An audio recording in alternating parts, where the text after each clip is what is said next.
Hello! What's happening, good people?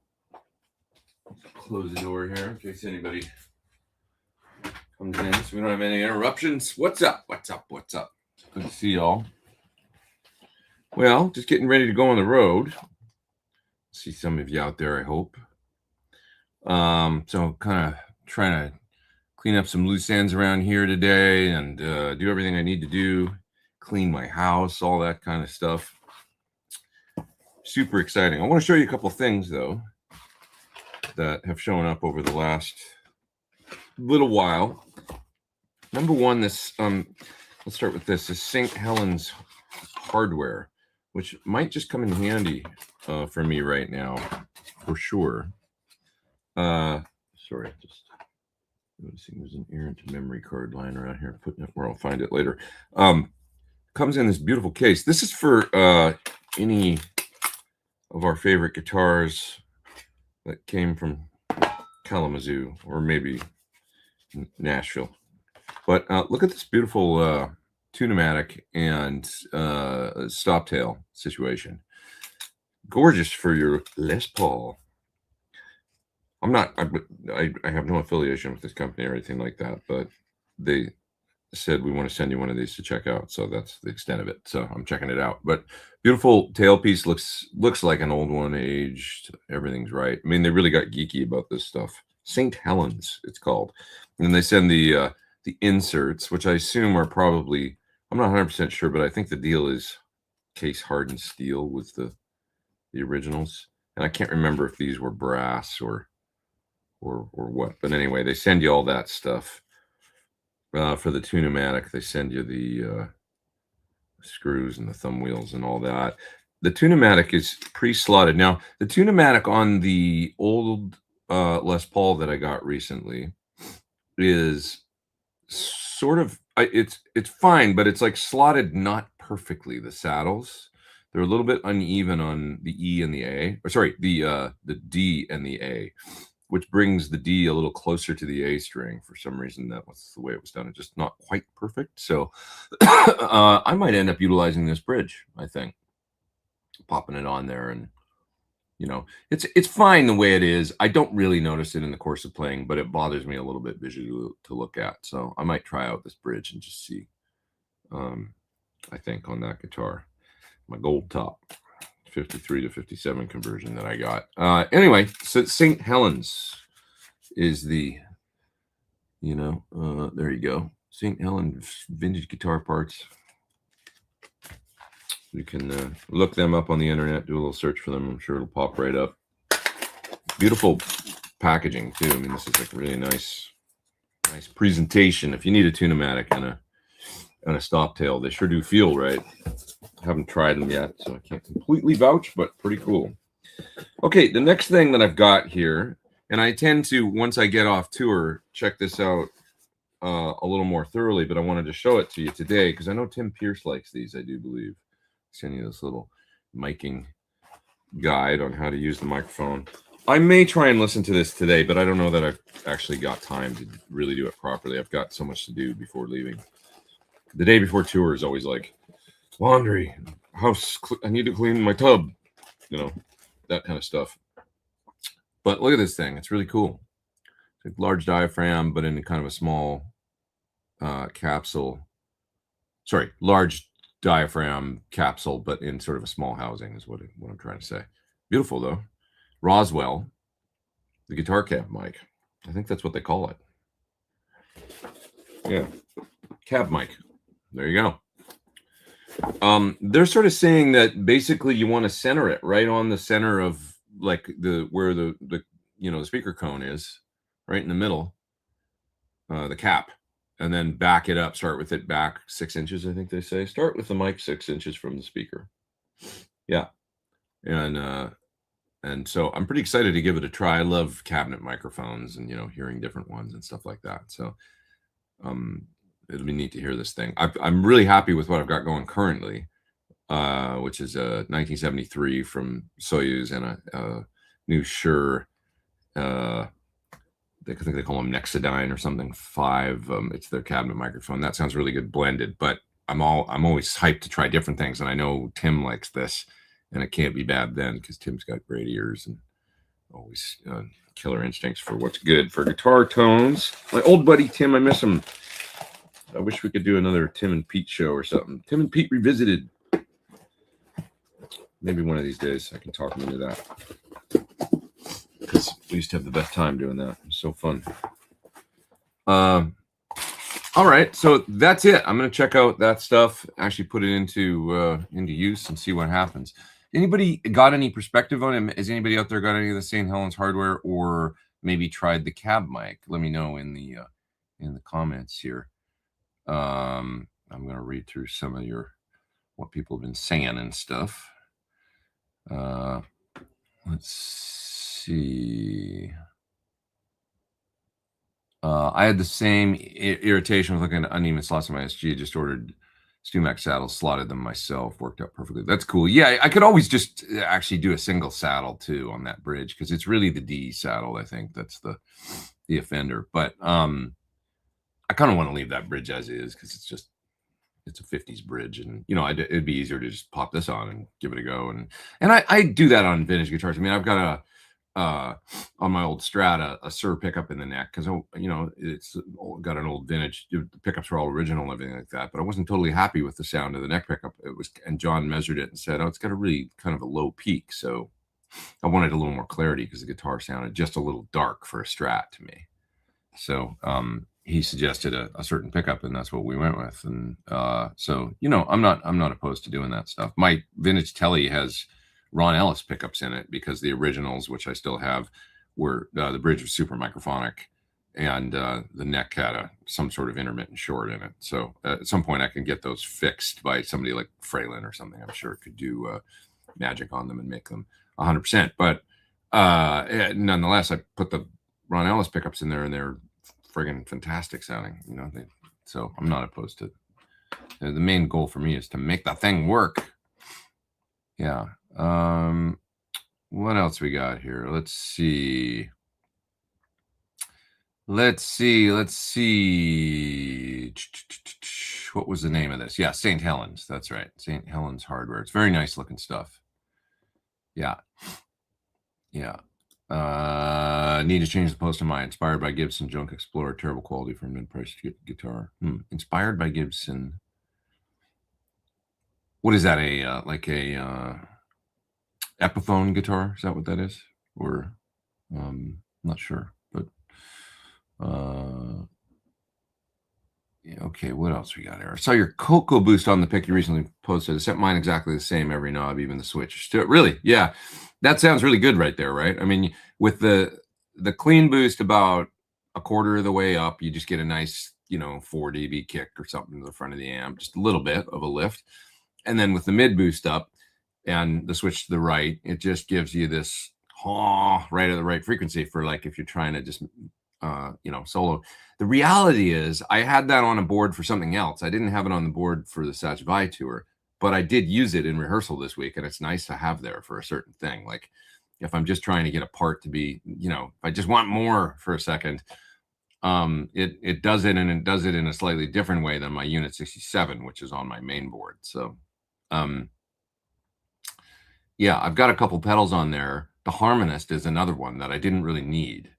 But I went, well, wait a minute. What if I said it like this? It'd be fun to use on this song or that song. And I'm using it.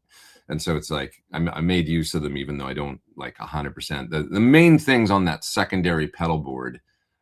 This is let me show you the photo just so we have reference here of what I'm talking about. Just get in my camera roll. Where's those pictures that I took this week? There's a lot of cat pictures on here. So I got to get through all the cat pictures. Yeah, on the secondary board there, it's blowing out a little bit, but you can see the Boss pedal in the bottom right. That's the Harmonist, and then right beside it is the Cocoa Boost, just to the left of it. So the only pedals I really need on this board for the show are the sitar, which is up in the top right corner there, and then the Quad Cortex. Yeah, I made use of the Cocoa and the Harmonist and am enjoying them. The treble booster I'm not using. It's on there for something else, and I don't really have a need for it in this particular, because it requires a certain kind of amp tone to run into, to me. A dark amp, or neutral amp. But it's a great pedal, the 65 boost. It's like a Rangemaster style boost. They're getting hard to find. Yeah. Okay, what else we got here? Let's see. Nice matte finish. Yeah, the St. Helens has a nice... Oh, I already lit that up. So, yeah, has that nice matte finish. Did you get my email about a month ago? Probably not. I'm sorry. I didn't see that, but I will take a look now that you've reminded me. I'm so terrible on email about I miss emails all the time, man. So don't feel like I miss emails from... It's hard to keep up these days with Facebook Messenger, IG Messenger, email, text messages, and everything else when you know what I mean? But I appreciate that you sent it to me, and I'll take a look. Yeah, now that you've reminded me. For playing slide on electric guitar, what's your preferred slide? I'm a hack-ass slide player, but when I do, I don't always play slide, but when I do, I like to use the Dunlop Joe Perry. It's kind of a ceramic slide. They changed the design of it, and I actually like the old ones the best, but the new one works good too. The Joe Perry slide. It's kind of a sort of like a beige color, and it's ceramic, and it's got just a really nice weight to it and a nice warm tone that I find works well with, like, if you've got some gain going or some compression. It's never harsh. It's amazing how much a slide material will change, and the weight of the thing, will change the tone. Because I tend to prefer, because I'm a bit of a, I'll have some distortion, some gain going and stuff like that. And so when you use like a metal slide, they can get a little, searing sounding or something, just a little aggressive. The glass ones or the ceramic ones tend to mellow that out a little bit. And it's a nice balance, I find. So, but yeah, check out the Joe Perry. It's nice. Yeah. Okay, moving down through the chat. Just watching on Tone Talk. Yeah, I had fun the other day on there. Enjoyed your feedback on Bonomas's comment about EVH on a neural and Sir. Yeah, Joe made that comment about, would it have been as cool if EVH played a Sir and a neural? And I sort of think a lot of people have the same take on it. I mean, I love Joe and his perspective on it, and I know he's a tube guy, and he's into volume and speakers, and I appreciate all that. And definitely with Ed, he was too, I mean, I remember Ed asking me about, here's an Eddie Van Halen like anecdote. Ed asked me how I recorded, and I said, oh, I record in Logic, the DAW, right? And I go, I record in Logic. He goes, yeah, I use Logic too. That's why I record analog. Which I laughed at. I'm like, I shrugged, and I'm like, yeah, I would too if I could afford 5150 and that machine over there. And it was funny. It was like standing in the control room at 5150. But anyway, he was, yeah, sure, he was a hardcore, he liked tube amps and volume and all that stuff. But that said, all the point I made on Tone Talk was that, because Joe had said, would it have been as cool if you used a Sir and a neural? Which John was kind of like, well, why'd you bring me up into it? I think a little bit. But the reality was, Ed built a guitar out of current kit parts that were brand new. And he played on half the first record a brand new Ibanez Destroyer. I mean, it was 2 years old when Van Halen 1 was made. Because we always talk about, his Frankenstein, but half of the first record is really the Destroyer. So we're talking about two guitars, at least with the first record, some of the second record, some of the third record. We're talking about a couple of guitars, and on all those records, he played numerous guitars. So he used the tool that got him where he wanted to go for the thing he was trying to do. And he even bought, well, Joe would love that, but he bought old Les Pauls and stuff in around 1980, right? Invested in some bursts and stuff. But anyway, even the Frankenstein guitar was made out of relatively new, it was Boogie Bodies, right? And the neck, Ellsworth, I mean, basically Warmoth, right? I mean, I think there's that connection there. Neck. And then, old pickup smacked in there and stuff. But if we take Sir at the time, I mean, when Sir started, he was building similar guitars really out of Schecter parts. And Schecter was Ed could have built his guitar out of Schecter parts. It'd be similar, right? Strat body, Strat style neck, put it together, bolt a humbucker in there, put a bridge on it. The kit aspect of it, or the homebrew aspect of it, I should say, is part of what we find interesting about Ed, because I remember being in 1983 or 84 obsessed with the fact that you mean I can bolt my own guitar together, and like, you know, buying a piece of wood, having I didn't do it myself, but I had it bandsawed out into basically a dinky, you know, Charvel Jackson shape. And then I had a local auto body shop paint it in a crazy stripe pattern, you know, kind of like checkerboard. It sort of looked like blue Saracenos or something, but yellow and green stripes. And I bought an Ibanez Edge tremolo and a Jackson pickup, I think, and some sort of Canadian kit guitar neck, and bolted it all together and made a guitar. It actually worked and was okay. I wonder what the hell happened to that thing. It was pretty cool.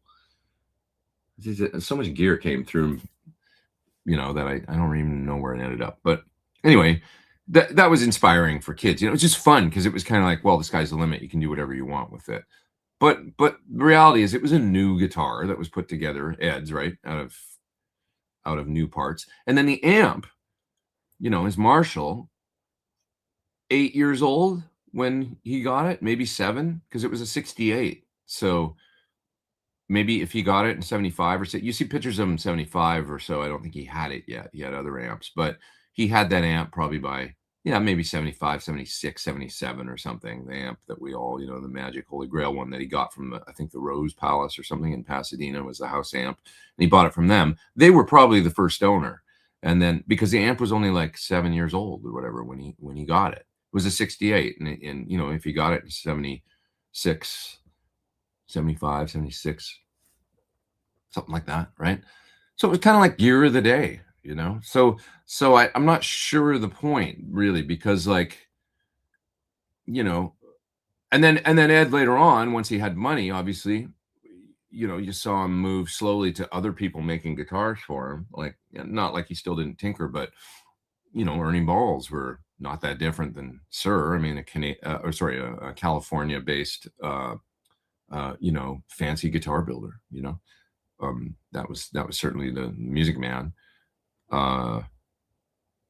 And you know, then moving, you know, he got into that stuff later, Soldano, and like, you know, like, so it sort of doesn't, I mean, him being a scrappy kid and doing stuff sort of DIY in the beginning was inspirational for sure for people, you know, not relying on over the counter stuff.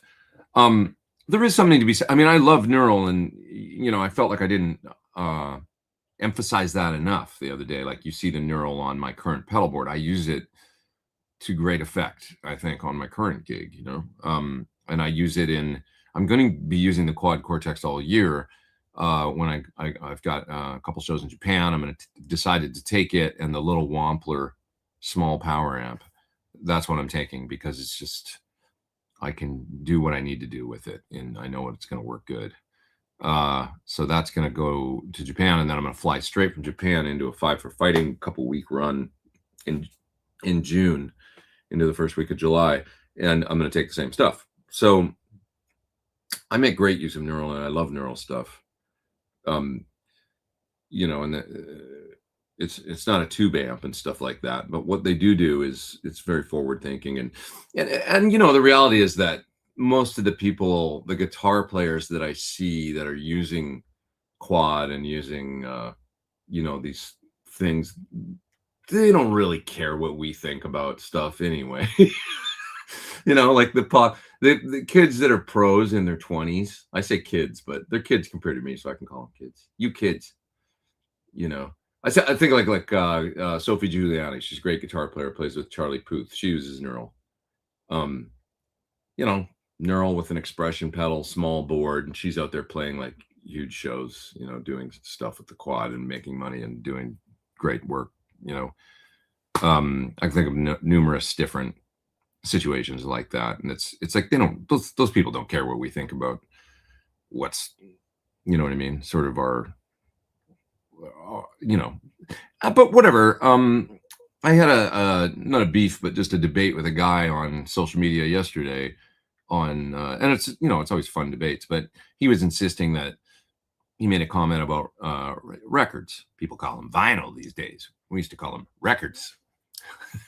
And saying like that it's a mass psychosis, like people's obsession with vinyl. It's stupid, basically.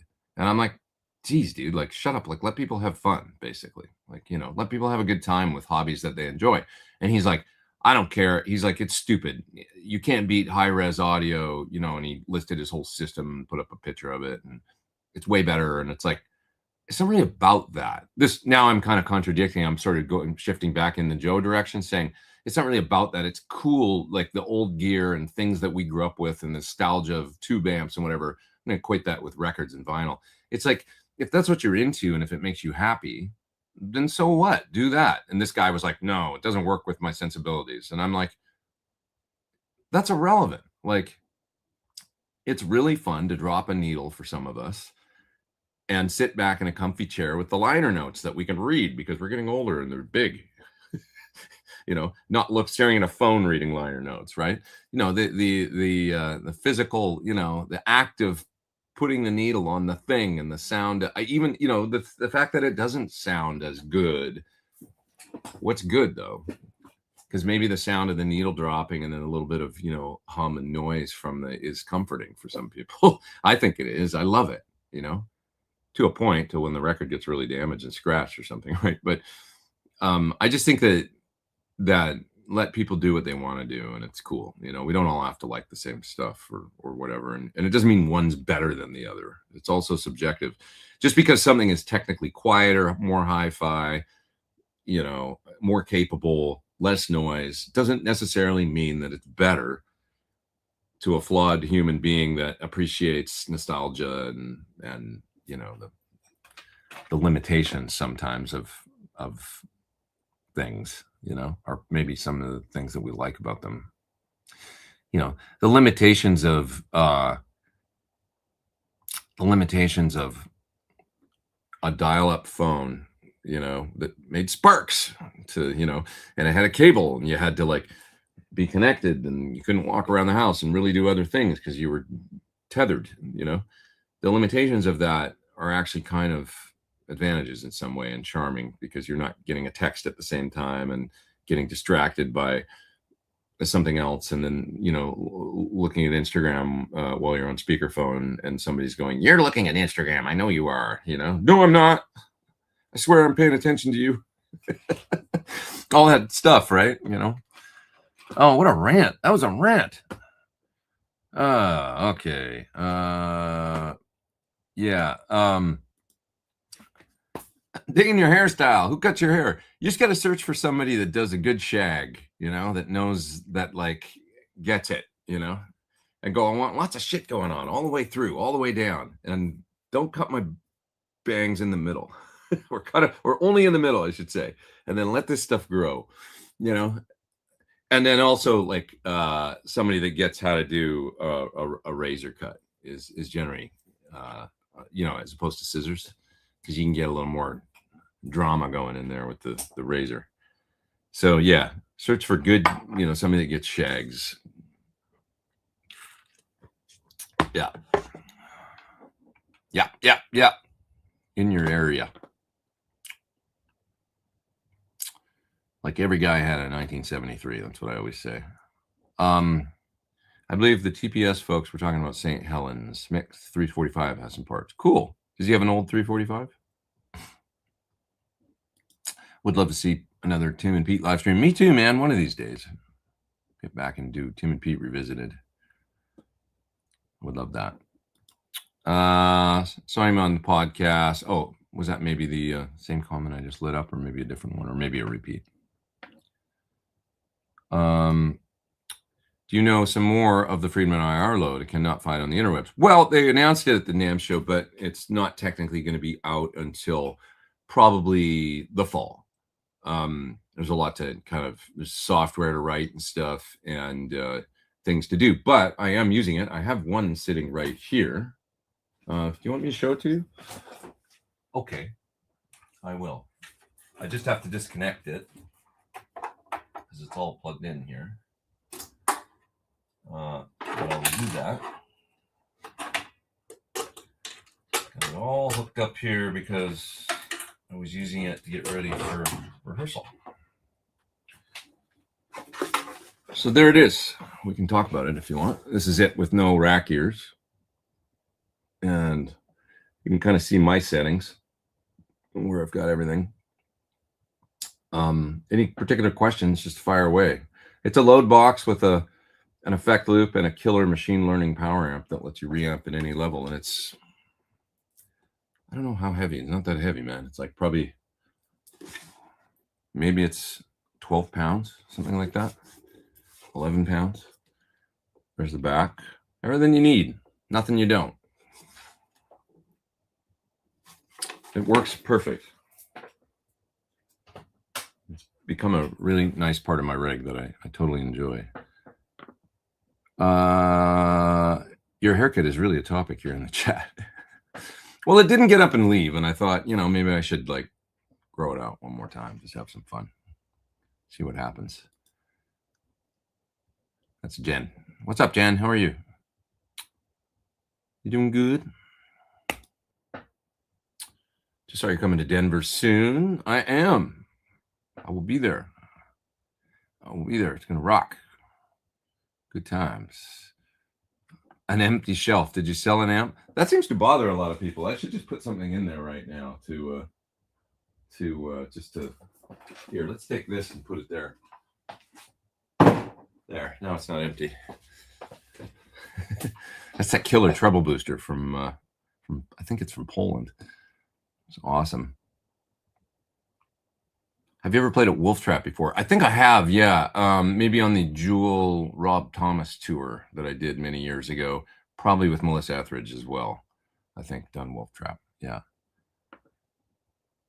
What is your go-to guitar every time? Honestly, one of my signature models, I mean, either the HSS or the double humbucker one are probably the most versatile guitars I own. That if it's like I gotta fly to a gig somewhere, is it all in standard tuning? Yeah. I could probably do the whole gig on this guitar, and that'd be probably the brand new version, my double humbucker. You know, I've got, you know, there's a few different. Obviously, there's the white one back there with the P90. There's this one which is with the Floyd and stuff, and the super, you know what I mean, hot roddy. I love this guitar. Look at how badass that guitar looks. What a great finish. But for some reason, I still will gravitate when I need a total all-rounder a little more towards the vintage bridge and maybe the lower output pickups, because that guitar has a hot bridge pickup. So I'll kind of, when I need a middle ground all-round, it'll be like with the Thornbuckers and the bit more the vintage bridge and stuff like that, and it just, then I can kind of do everything. There's some things it won't do like that, you know, I can't quite dive bomb and be totally in tune and stuff like that, but there's a lot of stuff that I can cover a lot of ground. Yeah. Loving the picture you board this week. Inspiring. Thanks. Yeah, just to show how I arrived at, you know, it's like you can get to places a number of different ways, you know, and that's where I arrived at for the gig. So about to move down to Nashville. Any music or travel or industry trips for down there? Geez, man, Nashville is a bit of a mystery to me, to be honest. I have fun when I go there. I've got friends that are there, but I don't know anything about working there. Like, it's a different scene, different protocol, a little more, it's pretty cutthroat, a little more by the book, the way that people are paid. It's a little more, there's a lot of competition, obviously. I don't know, man. I mean, I wish you good luck. You know, I think the scenes are different. Like the studio guy thing is different than the guys that play down on Broadway thing. There's like the different cliques or whatever, you know, and the songwriter thing is, you know, I would say talk to people, get out and go, you know, kind of what I did when I first got to LA. I didn't really know what the heck to do, but go down and talk to those guys that play down on Broadway and see if you can, you know, like just kind of pick their brain a little bit, pick their brains and see if you can figure out what their scene is. And then, you know, those guys probably have some good perspective on because they're probably all trying to get into the studios as well. But that scene is pretty tight, I think. And yeah. And then, you know, without getting too into, you know, any kind of like, you know, criticism of it or anything like that, because that's not my intent, but I think it's kind of pretty clicky as far as like churchy too, from what I know. Like, you know, oh, what church do you go to? That's a little bit of a thing there, I think. So, you know, like I say, no comment on any of that, but I think that's a thing. Like, that's what I've heard. It's a little like, you know, you know, socially who you kind of, because that's a social aspect to that as well, right? And a certain like, you know, I guess a clicky draws people together thing socially and stuff like that. So it's like, if it's a little bit like, oh, they're one of us, you know, I don't know. That's what I've heard. Don't know much more about it than that. I always have a great time when I go there. It's changed a lot. I mean, that whole like Broadway, you know, bachelorette party thing is like, it's like Vegas now down there or something. Like it's like a party on Broadway, where it used to be, you know, the clubs were like, I mean, like Robert's Western World is still there, which is amazing. I mean, that place is legendary, and you know, and it's amazing musicians that play in there. A cool little honky tonk kind of bar, you know, that people get up and play in and blow your mind. But it's surrounded by, you know, Jason Aldean's and like whatever, or I guess Kid Rock's, or, you know, like the different like massive music bar complexes with multi floors and bands on every level and playing and super loud and like a lot of drinking going on and just madness. It's, and then you know, the kind of the bachelorette party thing. They have a lot of bachelorette parties there. I don't like, it became like the, you know, you go there and party for the weekend or whatever with your girls or whatever, and you see a lot of that going on too. So on any given, certainly Friday, Saturday night, I mean every night of the week, but certainly Friday, Saturday night, it is madness down there now on that strip. And it's a whole thing that like just changed like in the last 15 years, I think, quite a bit. I just remember it being a little more chill. It was always a party, you know, down there, but now it's like crazy times. And then there's like the whole, like there's an independent rock scene there too, that, you know, that folks are a part of. And the whole, I think there's like, I don't know if they call it East Nashville but different kinds of venues that don't have anything to do with Broadway stuff. And there's still the old, what's it, the Exit Inn that every band plays when they go through there, if they're kind of a mid-level, you know, some venues and stuff. But it's fun. It's changed a lot, you know. But I would just hang out, go down to Carter Vintage and meet people, talk to guitar players, and there's no substitute for networking. You know, you have to network and get in with people and talk to the locals and see what they say, ask questions. Yeah. There's just a couple super chats I got to get to here, so I'm gonna do that in a second. I saw them come in. I'm not gonna miss them. Yeah. Pete, you got yourself a 310 euro bridge for free. Just look up. Wow, is it that? Wow, that's significant. But I guess they're doing them right out of the right metal and stuff, and making them themselves, and you know, so there you go. Stuff costs accordingly, doesn't it? Yeah, I mean, if you try and buy a vintage Tunematic, it's going to be gnarly, or a vintage tailpiece. Vintage parts are really expensive, so I guess it's going to be less than that no matter what. Inspired by Gibson are the higher end Epiphones. Just saw a few weeks ago, really nice guitars. Cool.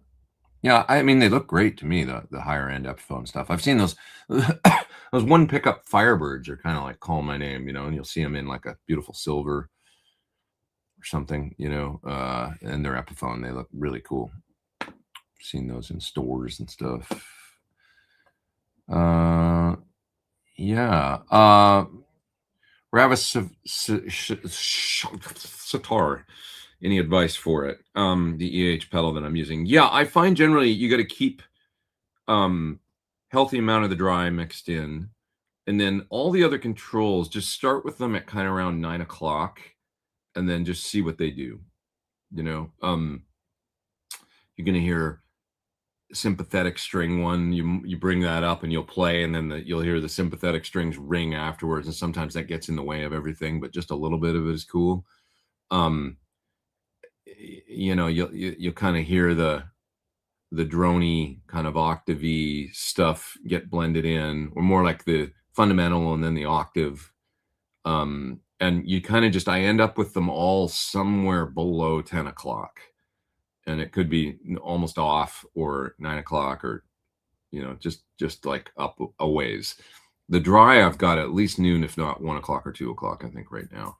And it's just one sound I use, one particular preset that seems to work for me for that. And then it doesn't completely take over the guitar sound, but it definitely lends a cool meow to every note you play. Yeah. Okay. Let's grab those super chats. I'm not complete. Wow, I'm way back in the chat too, so I'm gonna move down. Something for the coffee fund, says Roger. Thanks for the super chat, man. Appreciate that. I have an HSH guitar. I'm planning on Thornbucker 2 in the bridge and Thornbucker in the neck. Cool. What should I choose for middle single coil? I would probably go with something like a, if you're going to do Sir, the V60 LP, probably a little greasier than the V63. I would probably just do a V63 in the middle. I love that single coil actually by itself. I use it a lot. Last year I was using it all the time, actually, on things that, I never was just a middle pickup guy, but then I started to, it was Scott Henderson, I think, that first said the middle pickup's really cool. Like, he's like, I like to use it all the time. And I was like, really? I just thought the middle was supposed to be blended with the bridge or blended with the neck, and that was it, like never on its own. Maybe I just remember folks like Richie Blackmore and stuff backing it all the way down and never using it, that kind of thing. But more I got into it, I was like, oh, it sounds really great, like on its own. And that's a V63 on my guitar. So I got to recommend that, Yeah. You probably don't want something too, unless you want a really radical, shift in output when you go there, but you probably don't want like a V, like the 54 or 70, like something that's that low output. Maybe you want something that's a little closer to the humbuckers. So that would be I'd say a 63 would be perfect. About 6K or a little more. Yeah. Okay, what else we got here? What else we got? Take some more current comments. I love the hi-fi and vinyl debate, the noise. Why would you want to add all that rumble and squeal to your favorite music? Yeah, I don't know. It's, a good turntables. When you get into a really good turntable, it's like they're supposed to isolate the platter more. So I think there's less rumble, and I'm into that. I like the concept because I love records, man. They just sound like, when I listen to one of my old AC/DC records and I pop the needle on a good system, it's like, oh yeah, that's the sound I remember. That's it. That's the way that music's supposed to sound. I don't know how else to describe it. It's like a Marshall's not perfect either, or, a Gibson SG, or there's all kinds of flaws in these things, but they make a sound and a feel and a thing, and it's just like, yeah, that's that thing, and it does not have to be like jack of all trades or perfect or devoid of any kind of problems. There's a time for that, for sure, but the imperfections, when we talk about electric guitar, it's such a lo-fi thing with nothing going on above 5K. If you're using guitar speakers, everything rolls off, above that, and tube amps, or this distortion, and it's such a lo-fi thing that we talk about. So it's almost like trying to replicate that or capture that on a format that's super hi-fi. It's like, it's almost like the inconsistencies or the problems with vinyl or the extra, like it's better. It's almost like part of the sound to me. I'll tell you this, I did a mix yesterday and the guitars were bright. It's something I was mixing for Classic Rock Show. I was like, whoa, we're pretty bright on this song. And so I was mixing it. And one thing I did was I added a Studer 2-inch, plug-in, UA plug-in simulation with, I rolled the speed all the way down to 7.5 IPS, which gives you fatter bottom end and not as much top end. And it fattens the guitar in an awesome way. So like a tape machine running slower still with a big fat head on it and 2-inch tape and all that is really cool sounding. For the bottom end just gets massive and so that kind of thing. It's actually I'm adding a lower fi thing, trying to actually kill some of the crispy in order to kind of and then driving into it a little bit, to actually try and get a little bit of its color and compression and it's a pretty cool little trick. If you're recording and you find your guitar sounds maybe too pristine, you want to make it a little more old school, a little more, try a tape plug-in at kind of a slower speed. And you'll probably find it does a cool thing to the bottom end and warms it up a bit and stuff. So all these things interesting. But have you checked out the Fender 75th anniversary Ultra 2 Telecaster with noiseless pickups? I have not.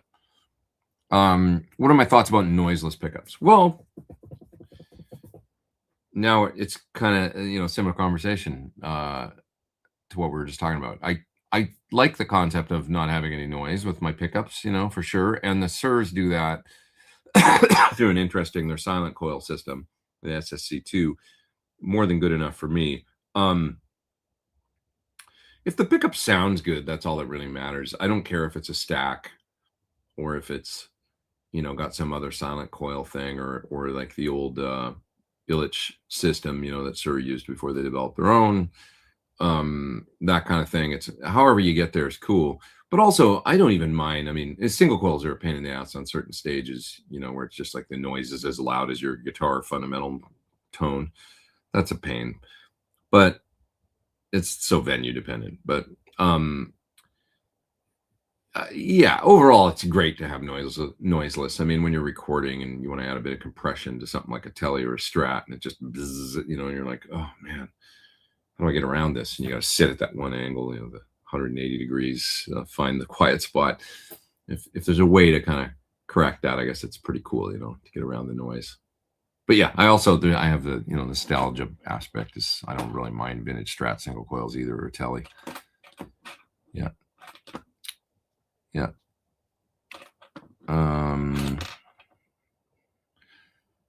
Let's see. The cure for having to upgrade to the newest gear is having no money. Been stuck with my Solana Astro Reverb since 2002. Good amp though, right? I'm sure you've learned how to get the most out of it. That's another thing about not having money to, because I remember back in the day, like really getting the most out of whatever I had, because I didn't have the option for the latest and the greatest. So, whether it was I remember the first time I auditioned for Don Henley in 2000, I had a Marshall DSL 100. That's like totally not the right amp to bring to that. I'd probably be embarrassed now, but I almost got the gig. I was this close to the Don Henley tour back in 2000 with the wrong amp. He brought it up too. Got any Fender amps? I remember, but it didn't really matter because I knew how to make that amp sound as good as possible. It's a little like the Tom Morello, he's like back in the day, he's like, no, I'm not going to get on the gear train and chase whatever. I've got a JCM 800 2210 or whatever the heck model it was. And, the one with the clean channel that nobody really liked. And he's like, I set the knobs in the place where it sounded as good as it could. And I messed with the pedals I had and set the knobs in the places where they sounded as good as they could. And I said, that's it. That's my sound. And then he proceeded to do the whole Rage catalog and Audio Slave and everything, basically with that same rig. There's a lesson in there, So, yeah. Really more than curious about Wampler's pedal head. It's great too. I have one of those here as well. It's really awesome. I just did a Vegas gig with this, and it was killer. It's great. There it is. It's a power amp, good and loud, just terrific. Really the same power amp, but slightly different power wise, like the amount of output compared to the IR load, but it's really close, you know. And like I'm saying, I'm actually going to go do gigs with this in June and into the first week of July. And my plan is this with a quad cortex. And I have no reservations about that. I think it'll be just fine. Okay, what else? What else are we talking about here? What's your favorite fuzz?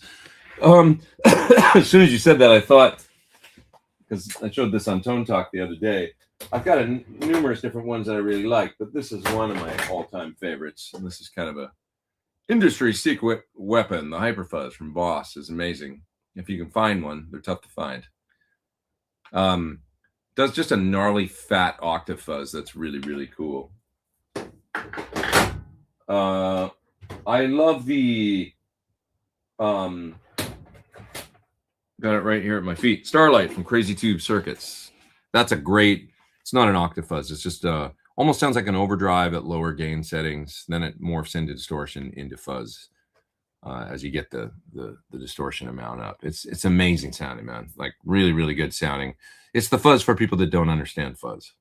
It's almost like you just run it into your clean channel for an alternate, like, oh, I need to play a Gilmore solo, but I don't really know much about big muffs or which one to get. Just get like the Starlight and put all the knobs on about 5 and hit that thing, and you'll go like, oh yeah, that kind of sounds like that sound, and you know, pretty close. And you know, big fat single notes, can play chords through it, and it sounds really cool too. It's not as finicky as some fuzzes about what amp you're plugging it into. It's got a nice range on the tone control, and like I say, really usable across all the gain level. Yeah, great fuzz. So those are two of my favorites. I really like the TX fuzz. This is a really esoteric, but from Clinch Effects. If you can find one of those, it's a great fuzz face. He's from Australia, and I doubt he's probably making pedals anymore. I'm not really sure, but that was one of my favorite fuzz faces that did the cleanup thing just magically with the volume control and the guitar. Because a fuzz face, it's totally its own thing. It's almost like we should talk about fuzzes in different categories, like, you know, the big muff variety and stuff like that, and then fuzz face or tone bender, kind of different. You know, that more warm, smooth, and volume on guitar dependent sort of fuzz. So I've got different ones that I like for each. Yeah. I had pretty good success with the little baby Jimi Hendrix fuzz face that was like, you know, it had Jimmy's picture on it, like that.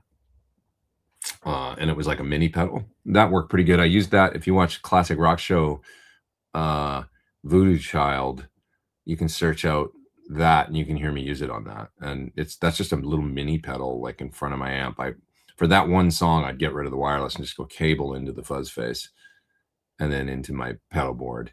And you can hear that. I really think the sound's pretty cool. I played that guitar actually on that. When you see it in the Liverpool show we did in like 2020 or something, that I did that. A good sounding fuzz too. That's just the Dunlop basic, you know, Jimi Hendrix one. Yeah. What else?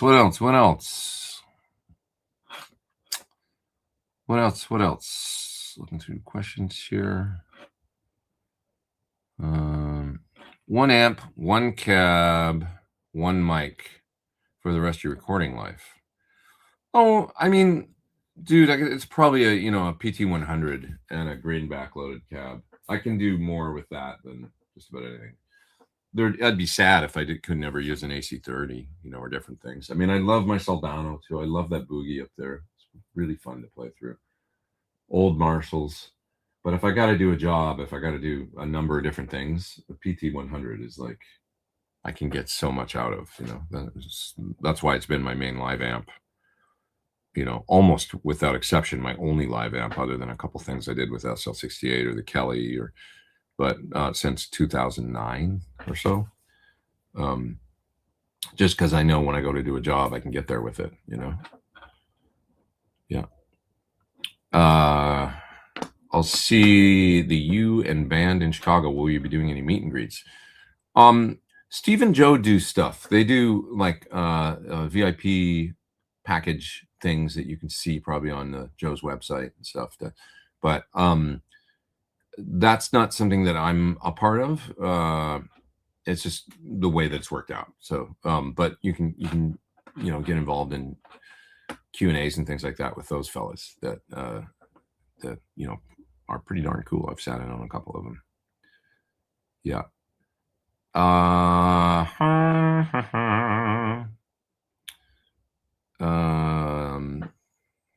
The back of your room is starting to back of my room is just looking like a mess right now because it's just I've been on the road, man, for a year.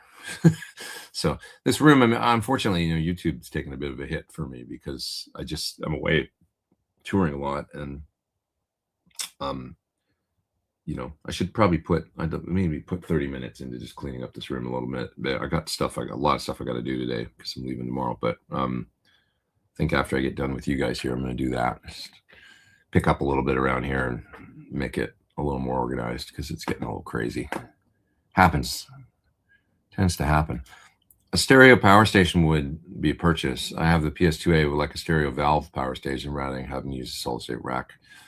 You should probably listen to this thing when it comes out because it really is like kind of what you're asking for.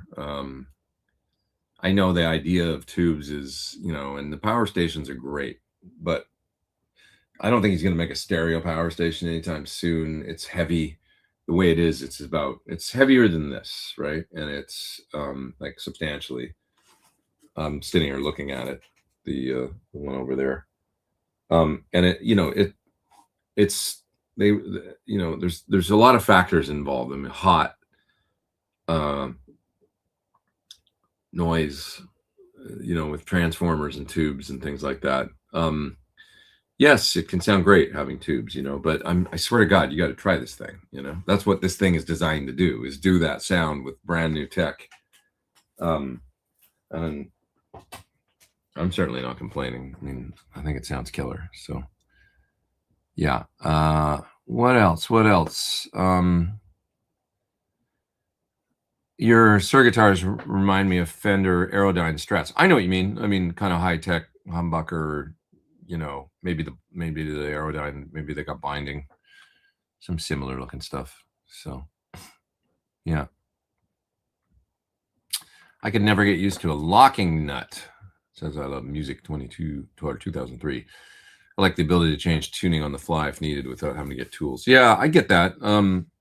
It is a bit of a shift, even for me. It had been years since I'd really played Floyd Rose guitars, and then it was a bit of a shift to get back into it, to be comfortable with and then sort of remember the charms of them and how they work, and because I did a lot of my playing on locking tremolo guitars when I was coming up in the 80s. Yeah. Nashville's always been a mystery to me too, says Jen. Eat for free at the Hard Rock Cafe because of a band I once played with. You see tons of weird bridal parties on Broadway. It's definitely too full. Yeah, it's busy. It's real busy. There's a lot going on. It's kind of a small city that has now, just by default or whatever, no fault of its own or whatever, just turned into a big city vibe. You go there and there's like anywhere you look on the horizon, there's like 5 cranes, going with new high-rise buildings and stuff going up in every direction. It's just kind of how it is. So I really, like I say, it's a place I enjoy to visit. Yeah, but I'm kind of a West Coast kid, I think it's just my vibe. So yeah. Yeah. Yeah. What else? Let's see. Moving through the chat. I'm a newbie here, but saw you live with CRS. Have you thought about designing a Pete Thorn guitar for us to use? Oh, you can get my guitar left-handed. Yeah. It's funny, not a lot of people know that, and maybe that's something we should publicize more, but you can totally get my model left-handed. It'd just be a custom order from a dealer. So definitely just an order thing. You know, you could go to a Sir dealer and go, hey, I want a Pete Thorn model, but I'm a lefty, and they'd put it on order for you. I've seen them. People have ordered them. Yeah. Coming to the U.S. again, May to July to work on World Cup. Where should I go for live music in Kansas? Anybody out there know? Rock, jazz, fusion. Anybody got any suggestions? Kansas? Like Kansas City? Missouri?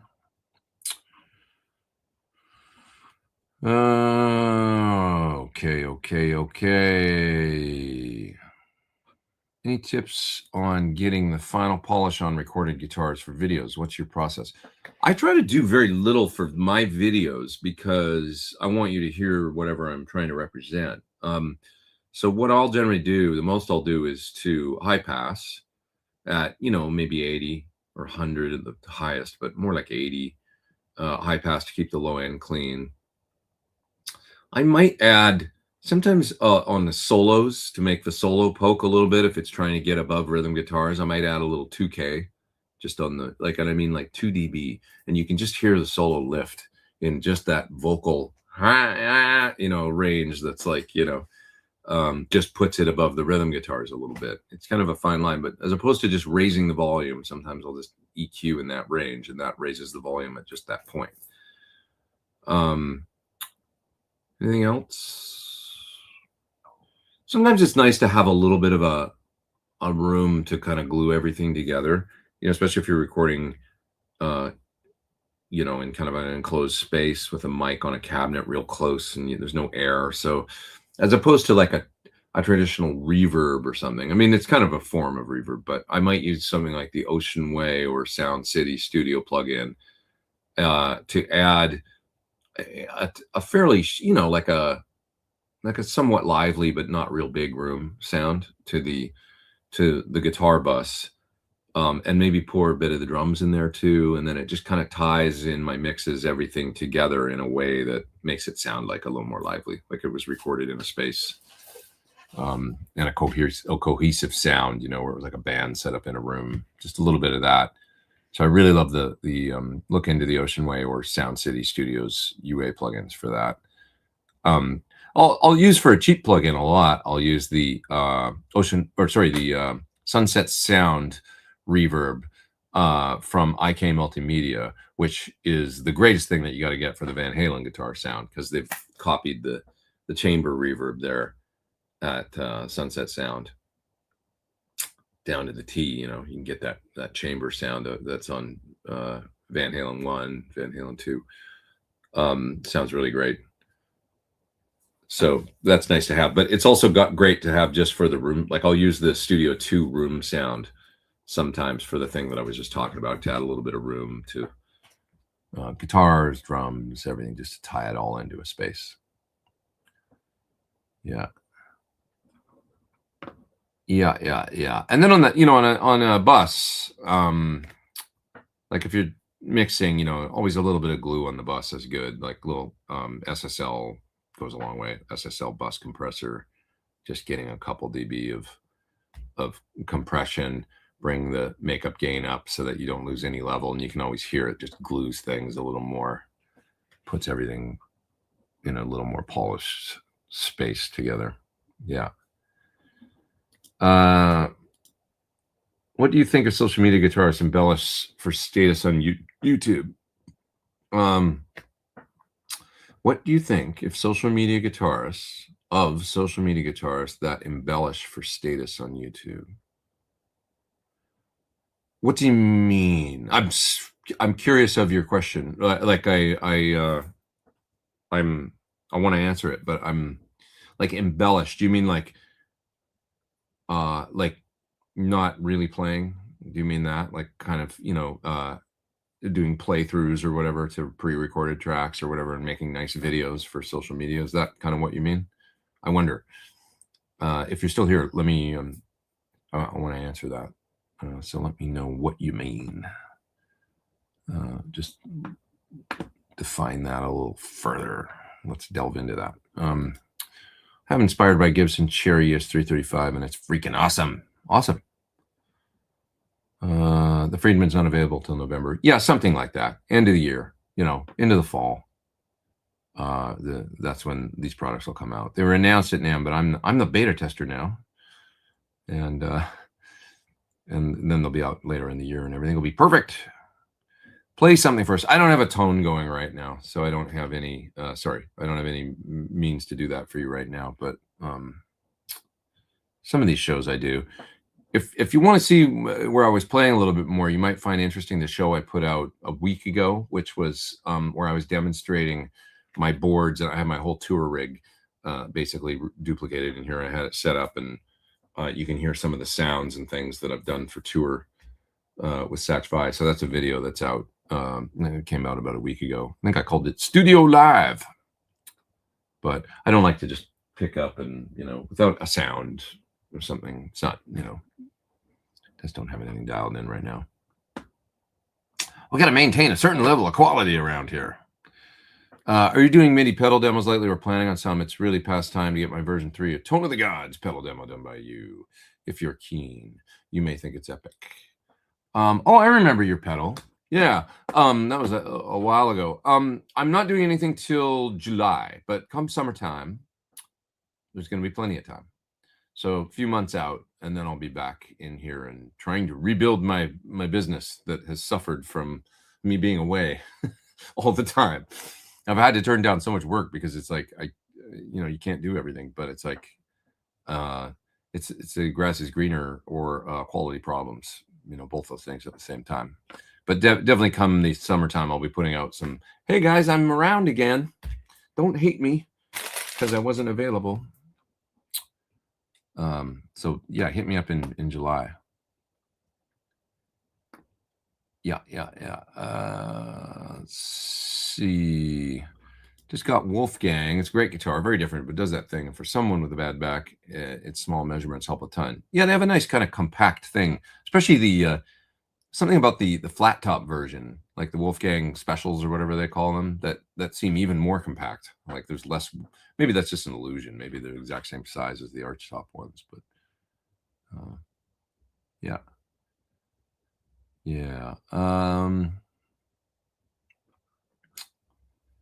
What else? I think I've got. I'm far back in the chat. Oh, there's a super chat. Gotta catch that. Sloppy fingers. I'm worried you're losing your hoser accent. Oh yeah.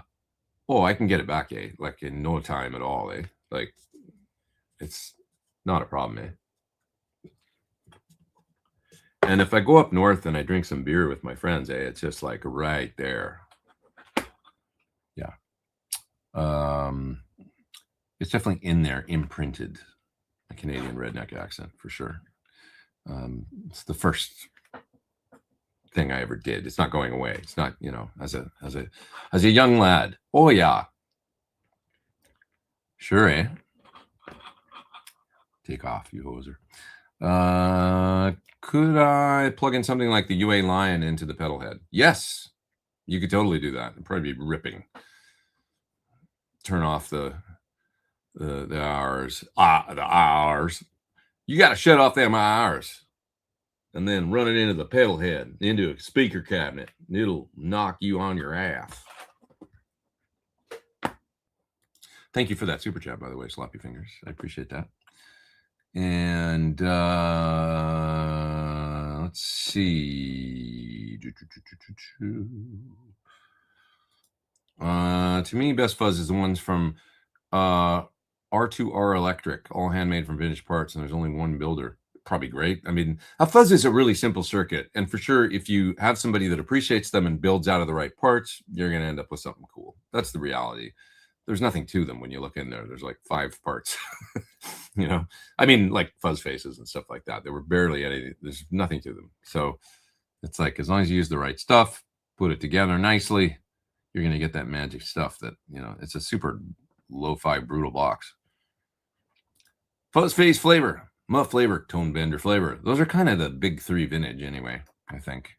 We had others, you know, wasn't there the Maestro or the Fender Blender?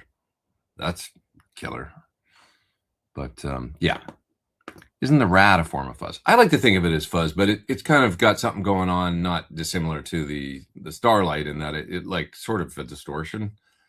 You know, I don't know what they were trying to do originally with a Rat, whether it was like a Marshall in a box, because that's kind of my thinking, is that they were trying to do a Marshall in a box.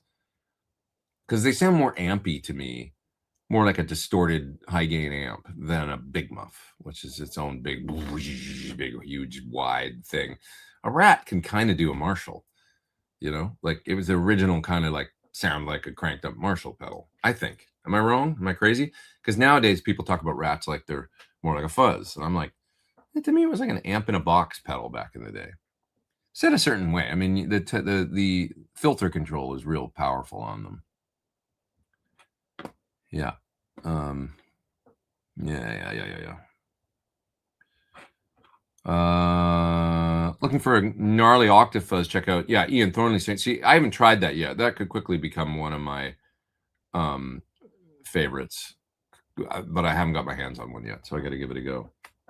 So a little under the radar here, that pedal is a new Sir that you know, the Thornicus is kind of getting a lot of the attention and stuff, but this is a new Sir that you should all check out too, which is the Brighton treble booster. It's kind of a unique take on a treble booster. Got a bias and smooth control as well as a body control for the amount of bass, I guess, that's in there.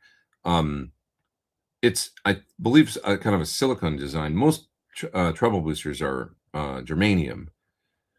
This one has, when you think about silicone fuzz versus germanium fuzz, the silicone fuzz is always a little more modern, a little more big, and the germanium is always a little more gooey and hazy. And I say that tracks with this. This is a kind of a little more bold take than a Rangemaster on the treble booster sound. It's got kind of a forward, tight, you know, but a great choice if you want a treble booster, especially in a tiny pedal. You know, you're trying to get in the Brian May zone or something like that. Give this thing a listen. Not dissimilar to fuzz, its own thing, but yeah. I have never used a fuzz. I would say the Starlight is the, if you want to try one, is a great choice for you then, because you'll be like, oh, it's kind of like a gnarlier overdrive, or like a smooth distortion but fatter, you know, something like that. Yeah. There's also the factor of like, is it going into a clean amp or a dirty amp? Fuzz faces and things like that, they benefit from some amp distortion, because it's kind of the blended sound of the amp, a little bit of amp drive combined with the fuzz face that makes for magic. Whereas a Big Muff, I think, best into a clean sound, not good into a dirty sound at all. Starlight, I kind of use that way too. You could run it into some dirt because it's a little more polite than a Muff, but I tend to use it into a clean channel, and it does its own thing. You know, it's surefire to, you know, way to get into a like I say, a Gilmore-ish solo sound. You know, put on maybe some Univibe or phaser or something like that, or a bit of even, you know, some modulation of some sort with that fuzz into a clean channel and some delay and verb, and you'll get a pretty cool, you know, epic sound that inspires Gilmore-ish musings, stylings. I used to hate fuzz boxes, and I learned how to dial them in, use knobs on your guitar. Fuzz is it's interesting because it's some players' total sound, like stamp on their tone is, you know, a certain fuzz or whatever. But if I do a fuzz video, they're always the ones that get watched the least. A distortion video, say the BE Overdrive, some of my biggest videos, like hundreds of thousands of views. Fuzz videos, I'll get like 5,000-6,000 views on YouTube. It's always interesting to me. There's a lot of players that are like, I don't like fuzz. They just say that, you know, they're not into it. It's interesting. I don't know why. Are you still loving the 53, or is it more trouble than it's worth? No, it's great. I just haven't had any time to spend with it. When I pull it out and I plug it in, I'm like, oh my God, this guitar sounds so good. Pot is still not working. I got it to, sometimes it works intermittently. There's a problem with the bridge pickup pot. It's just old. And so my plan is this. I'm like, don't rush it. Because a couple times this week, the guitar is sitting there looking at me when I leave my place and stuff. And I'm like, a couple times this week, I was like, take it and just put that new pot, because I got some pots that are like supposed to be like recreations of vintage Central Labs. And there's a couple things that stop me from doing that. Like, no, I'm just going to leave it for now. One of them is that I'm going to Seattle in a couple days. So I want to go by Emerald City and meet the guys there, because that's who I bought it from. I want to go in and see, because they were going to try and hook me up with vintage era correct pot to replace it with. So I want to go in and just talk to them, and see if they've got anything for me, or, can just put me on a waiting list if something comes in apart, or maybe they can source something somewhere else before I put this other one in. And then also, it's possible the pot that's in the guitar could actually be repaired. So you can take them apart and get in and see, if you can kind of make them work better. So who do I want to do that? John Sir. He offered to take it apart for me. So I haven't been able to get out to Sir because it's been too busy. So the next time I go out there, my intention is to take the guitar out there. And if I'm going to have, what I would like to do is actually take the guitar out to them, have the vintage pot removed, put the new one replacement that's a Central Lab style in the guitar, but have them do it, because I'm terrible with a soldering iron and I don't want to mess with, you know what I mean? I'm literally the guy that'll like burn the side of the cavity with the soldering iron. So I'd rather just take it out there, have them pull the pot out, put the new one in, get it working so that it's working good, and then leave that pot with John and see if he can disassemble it and maybe make it work. And then, when I make my next trip out there, maybe swap them back if that is possible. So that's my thinking. It's like, I could have taken the guitar and done it myself this week, but no, I'm just going to go out there and do it. And but the guitar sounds like, when I play it, it's got action a little higher than I'm used to on my modern guitars, and I think it's got 10s on it that it came from the store, and I haven't changed the strings or anything on that guitar. When I plug it in and play it, when I get the bridge pickup, I just gotta, and then the pot, there, it's working, it's on 10, don't touch it. I'll leave it there, and when I play it, the sound is like, it's just, the guitar sounds like $1 million. So I love it. But I haven't directly compared it to the Aaron either. So you're asking some questions. I just want to get the pot done, kind of, so that I know it's you're asking if it's far better than the Gil Yaron. I mean, the Yaron's a brilliant guitar. It's great. So I don't have an answer for that yet. I haven't directly AB'd them. I love the Yaron though, but a great guitar. So guitar sounds like $1 million, that one. So, and the 53 sounds like $1 million, but we got to head to head them for sure. Yeah. What else? Let's see.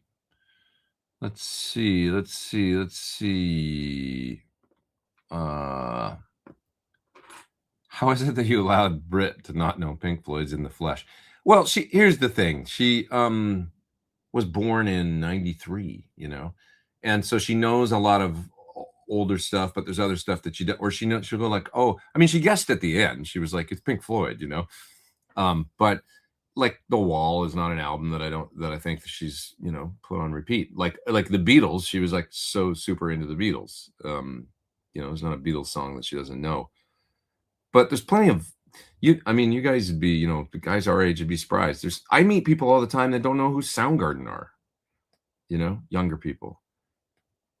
Pink Floyd is sure a little more, but Soundgarden is a pretty big band, and there's like people that are like Soundgarden, Chris Cornell, Audioslave, oh yeah, I've heard of them. It depends on when you were born. It's like, if they were born in 2004, they may not have heard, which means they're 23 years old now or something, right? It's crazy to think, right? But they may not have heard Soundgarden or just aren't aware of, So Britt was born 13 years after The Wall came out, and it really depends on how you grew up and your parents and other things, of whether or not you get that throwback to, there's plenty of I was born in 71. There's plenty of music from the 50s that I couldn't, like, oh yeah, I remember that 50s tune. It'd be like, you know, like a Jerry Lee Lewis song or something or whatever. But I'm like, yeah, I think I know that song, but I don't know. I couldn't tell you what record it came from or the name of the song. Like how much 50s music is there like that? A lot, you know, that I don't have some perspective on. So that's my answer for that, is just like, you know, we shouldn't be so surprised, because I'll tell you this, you know, she could play you Alkaline Trio and My Chemical Romance and like a bunch of other stuff, and you'd probably be like, I don't know who the hell this is. But to those kids, they were like the arena bands of the day that they were going to. And you might be like, well, it's not the same, but it is kind of the same, because it's like, you know, the music that she was into AFI and Alkaline Trio, and Green Day for sure was one of her big, you know, number ones, and My Chemical Romance, and you know, all these bands, and that was kind of her trip. But she was also super, as a younger kid, little kid, into the Beatles, probably just because of, you know, either mom or dad or something playing things, and that resonated with her. But that doesn't mean she's gonna know, like, you know. And the Drumeo guys, they like to make a thing of this, you know. And I love the Guitario. I've gone up there and did a course for Guitario and Drumeo, those people. But they like to, you know, it's a clickbaity, good, let's face it, YouTube thing to get, like, so and so doesn't know this song, like Chad Smith or something, where they'll play him a newer thing and he won't know it, or you know, stuff like that, where they try and stump you, and then they'll make a thing out of it, you know. And then it's more interesting to see what you come up with as a player to play on. You know, this video that she did where there was like a drumless track where they've removed the drums, they had a click, and they're like, okay, you come up with a part on it. And I thought too, to her credit too, what she played on it was awesome. Like, you know, you can really tell, like, and a lot of people always comment this about her, but they're like, man, she's got good pocket, like good feel. She really does. When you hear her play, she's not a flashy drummer per se. It's never been her thing. What she is pocket. You know, she's really into, like, she's, you know, she's never ahead. That's for sure. You know, she's always like laying it back and just right in the, and then kind of, you know, appropriate fills and stuff like that. Like, that's her whole thing. It's kind of funny because she didn't know the song, but she sounds like an era appropriate drummer for the song when you hear what she played on it, right? Like, go watch the video if you guys haven't seen it. It's like Britt Bowman, Drumeo, Pink Floyd, you know, you'll find it. You'll see the hell she went through as they were playing her this Floyd track that she didn't know. But then she totally wins it at the end by playing great. So yeah. I've seen some of Sir's Noiseless systems with wire inlaid into the body surrounding the pickups. Very interesting approach. That's probably the EVH, the older ones, where it kind of surrounds the pickups, I believe, because they do it a little bit differently now. But yeah, that was a great system too. I have that on one of my servers. Can you use the IR load just as a load box, or do you need to have the Class D section run into a cab? No, you don't have to. You can use it just as a load box. Yeah, and take a line out into a computer or something. Yeah. Yeah. Did you ever play? It's funny, these guitars have come up a little bit recently. A Levinson Blade Strat back in the day. A roommate of mine had one. Friend of mine. They're made in Switzerland, I think, right? Yeah. And they were a good guitar. It was kind of a, you know, high-end super Strat of the day. Yeah, this was pretty cool. Remember, how similar is the DiMarzio PAF to a second degree black belt? I don't know. More aggressive PF. I think the DiMarzio PAF is not aggressive. I don't think. Second degree black belt, definitely a little more aggressive. Good sounding pickup. Alnico 5, Barkey. You know, you might look at a VH2 as well from Bare Knuckle. It's a nice pickup. More aggressive PAF. When I think aggressive, I always think Alnico 5, because you could get a higher, you know, you could get into something like a custom and stuff, but then they're warmer and they've got lots of mids, but they're smooth because of the A2 magnet. So I think of more aggressive A5, which VH2. Look at that pickup from Bare Knuckle. Kind of good thing that you might like, or a second degree black belt. I'd say you're on the right path there.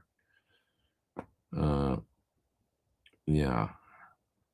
Okay. Moving down through the chat.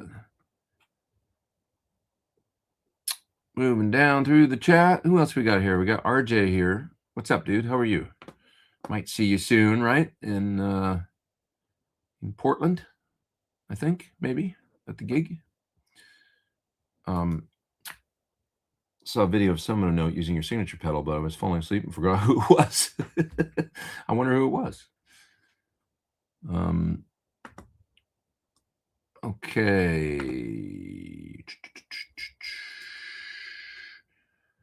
IK updated that Sunset Sound Reverb, did they? I'll have to check that out and get mine updated to the latest version.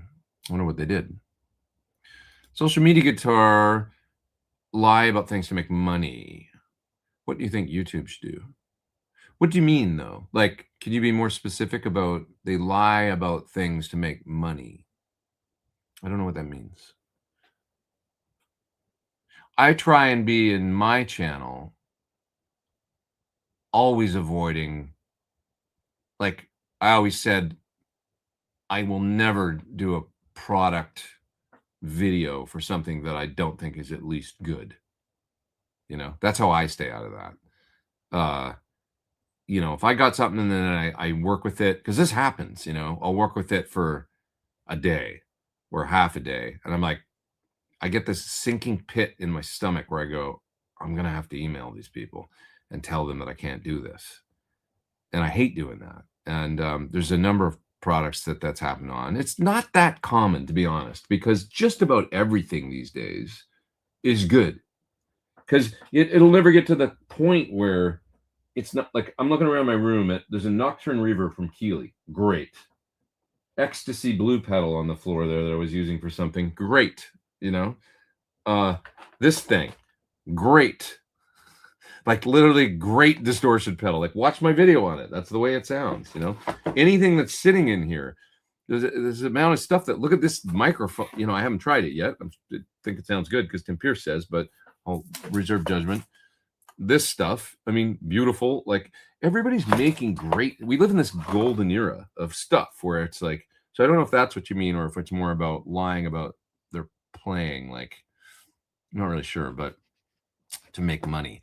But I always avoided that by, I mean, literally there's a disclaimer that I send out when somebody approaches me to make a video for a pedal or something that says, like, I sort of reserve the right to not do this. If I get it and I just don't, if I get it and then I just don't get it. If I get the product in hand, I plug it in and then I'm like, it's not necessarily bad. I just don't understand, you know, like what I'm supposed to do with this.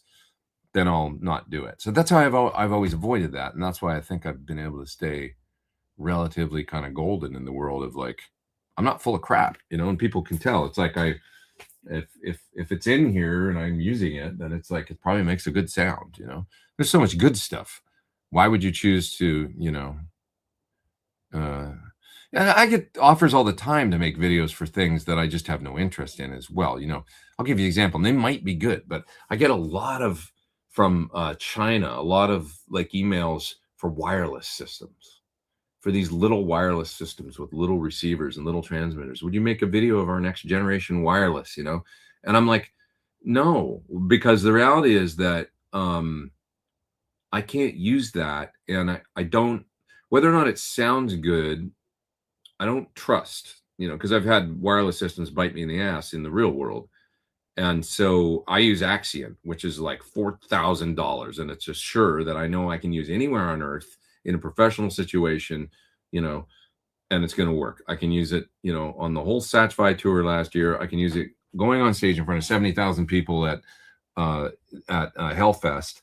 And I know I'm not going to have a dropout. It's not going to happen. It's just not going to happen because it's sure. And it's the best wireless system in the world. So I'll get these, you know, offers to do these other things. And I'm like, I can't, you know, it just doesn't, I can't be like, this thing's great because I've been bit in the ass by wirelesses that were less than great or worked in a room like this, but then you get it on a stage with busy Wi-Fi and stuff like that. And there's problems instantly. So that stuff scares me. So I don't want to go and say, but long story short, I'll never say something's great without, or at least good without really believing it, you know, because then I'm just Just a knucklehead. All right. Oh, he's a mental troll. Well, I like the question though, because it is a good, I like the challenge of the question, and I guess I YouTube guitar. It's kind of the social media guitarist thing. It's funny because it's like I had a whole career before social media for many years, but maybe that's why I can speak to it and not be like, hey, well, this is the way I got around any of that controversy. But he harasses Tom Bukavac. Oh, makes visit videos specifically about Tom. It's creepy. Okay, well, you should stop doing that, dude. What's your name? Jit Boy. Tom's amazing, and there's always going to be people that will criticize folks that are seemingly effortlessly wonderfully good. And Tom is just his career speaks for itself. I mean, he makes tons of records with famous people, and is the number one choice for many people playing records in Nashville and stuff. So that kind of guy, if they're accessible on the internet, is always going to draw people out that are, because now everybody's got a voice and you can get in there and say stuff and be like, but it's kind of more of a reflection of the times, isn't it? But I like the question, about social media guitar players and, which, Bukavac, he's like it's funny because he's like the best example of he's like a Tim Pierce. I mean, there's nobody more legit he sits there with a Strat in his garage and blows you away with how good he plays, right? While he's drinking a Rolling Rock, he's guy's like a trove of knowledge and an amazing musician. So it's like funny that anybody would try and anyway, I'm a fan. So, yeah. Still thinking about that PT 100 tone from a couple of weeks back. Oh yeah, man. I mean, was that on the show when I or on my studio live? That worked really well. It's interesting. All I did for that was use the internal mics on my monitor. It's not like I had audio running into the computer. You were just hearing the sound in here coming through my studio monitors back into but I guess it worked. Yeah. Okay, what else? Oh, yeah. I haven't seen you say anything about Lauren Gold getting the Rush cake. What have you heard? I talked to Lauren a couple weeks ago. It was on the last date of the Classic Rock Show tour I was in the Netherlands. And Lauren and I got on the phone and I finally spoke to him. I wanted to give him some time after the announcement. It's a big deal. I mean, it's like Lauren's been keyboard player in the Who for many, many, many years. So for him to kind of, and he's been able to balance that actually with playing keys with Chicago.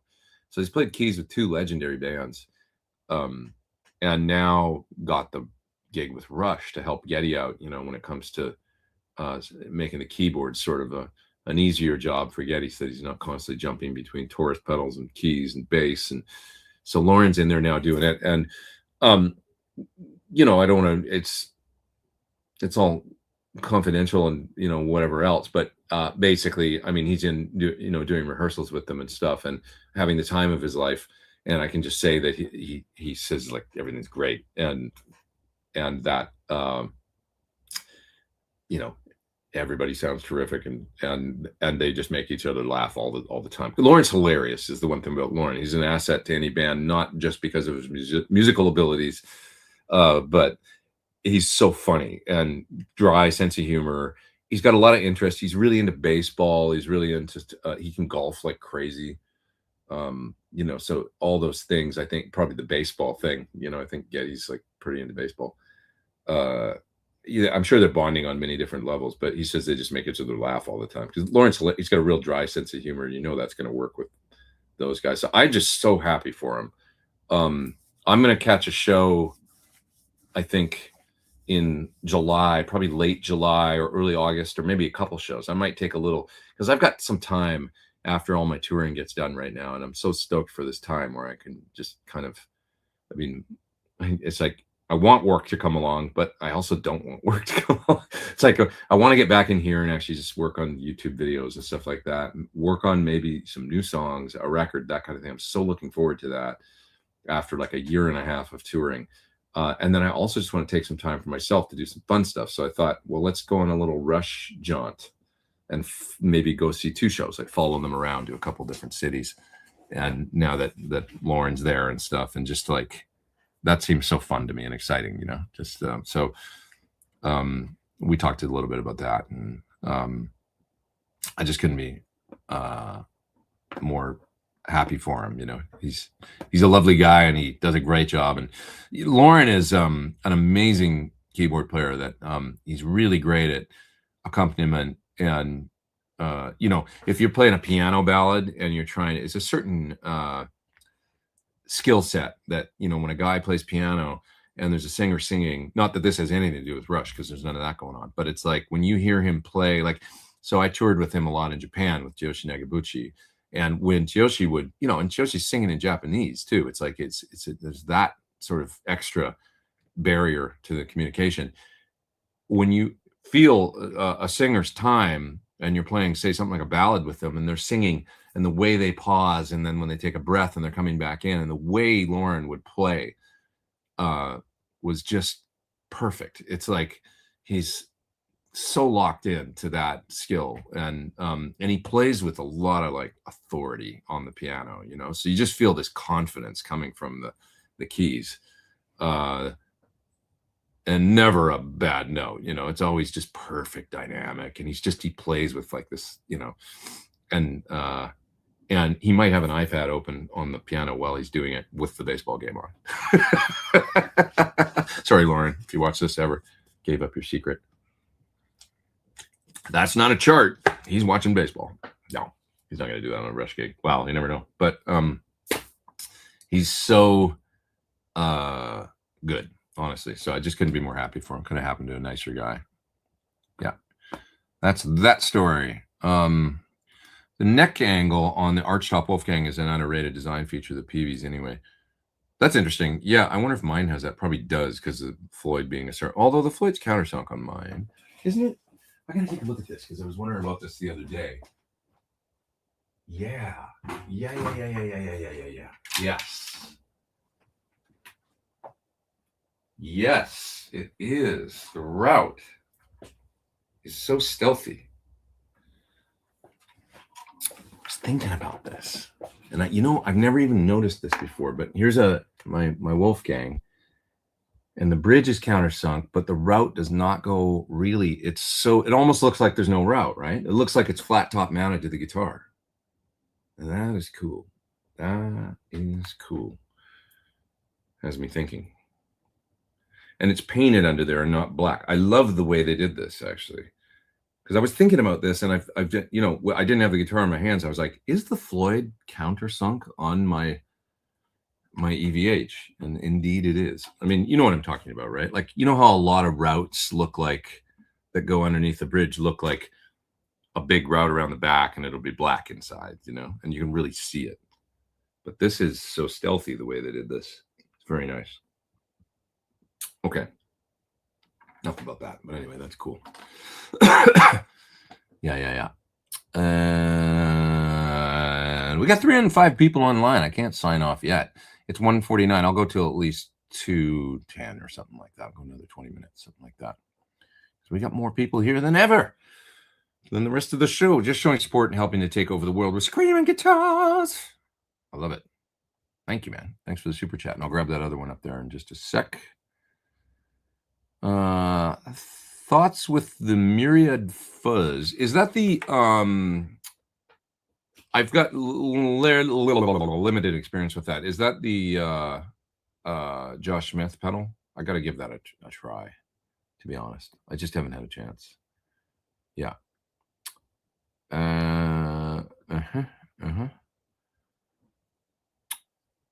There we go.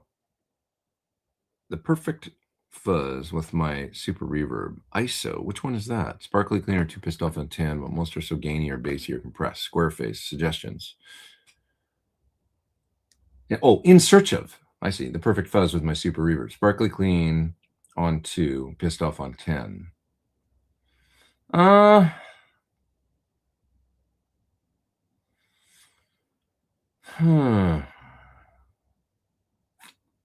I mean, when you say sparkly clean, you're kind of speaking the fuzz face or tone bender language. I don't know. I mean, honestly, because I want to suggest the Starlight for you because it's always the one that I suggest for people that can't find one that they like. But it doesn't do the fuzz face cleanup thing. Sure, it'll clean up when you roll down, but it doesn't do the magic glassy, high impedance, seeing the pickups thing that a fuzz face will do. It's different. But you could set it. I still say give it a try because it's like you could set it for more of kind of like an overdrive getting into fuzz territory very easily. And I never find it too bassy. Yes, it's got bass, but it's always balanced sounding to me. So, I love the Starlight. I recommended it to Peter Frampton. He put it on his board. So he took my advice on that one. It's just a really, really, really good pedal for those that have problems finding a fuzz. Give it a try and then get back to me if you think it's totally wrong. Yeah. Yeah. Both very good. Myriad designed for Josh when gigging, so a lot of signals pretty loud, but great as is the Third Stone. You've got a perspective on these pedals. Yeah. You're going to have a hard time getting a pleasing fuzz sound from a sparkly clean super reverb. Well, I don't know. That to me is more, that's where, once again, the Starlight, because it's going to be real versatile with the tone and it's not a fuzz face. So, I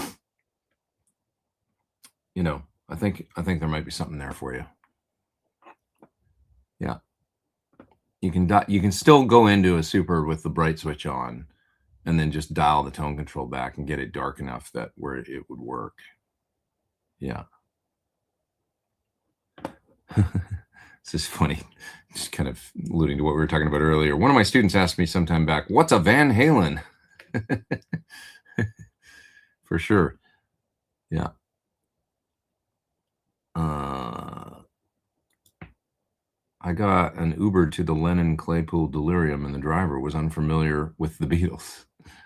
Yeah, that actually happens, where it's like, what? Like that's a major, like, whoa, blow the mind moment. But we can't assume that everybody knows what we know, even though it's so culturally, like crazy.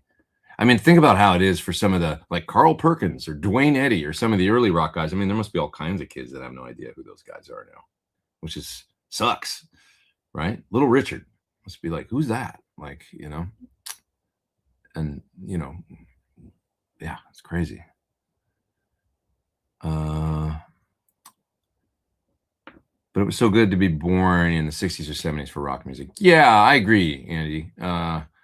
It's a magic time for, for sure, for at least it's pretty cool. Like, that we were, I'm glad I was born when I was, for sure. Yeah, I feel like it was a really fun ride, like through the, late 70s, through the 80s, into the 90s. Yeah. Yeah. The most popular sounds in all modelers would not exist without Ed's innovations. True. I suspect it's similar for boutique guitar manus. I don't know what that means today, but if he was a kid today, he'd find a way to innovate on those tools. Sure, he would. Yeah, he would. I mean, Eddie, I think he a little bit in the same way that Morello. I mean, he was always on a search for tone, so that's different than Tom. But he also wrenched sort of the most that he could out of what he had. Like when he used, the way he used a flanger or the Echoplex or the SDE. I mean, he didn't get bogged down with always trying new stuff all the time. He kind of stuck with what he had for at least a while, and then would occasionally delve into checking out. Like, I mean, I remember when we were working on the delay with EVH, and Matt told me that occasionally he would go, let's check out and see if there's anything else out there that can beat these. And they would try different things, like the Line 6 rack units or different things of the day to see if they were better than the SDEs that they'd been using forever.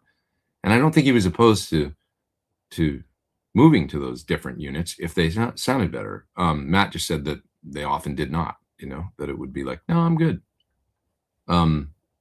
Yeah, I had this happen with Steve Vai this week, where Steve tried something this week and he was like, no, you know what? I think I'm good. He's like, I hate to be like, he was almost making apologies. Like, I hate to be so like sort of fuddy duddy, like a bit. And I was like, I don't think of it that way at all. It was like, I think that like, it's good every now and then when you've spent all these years trying to get it to a tone, developed some things, some products, some different things, and then you've arrived at it where you're really happy.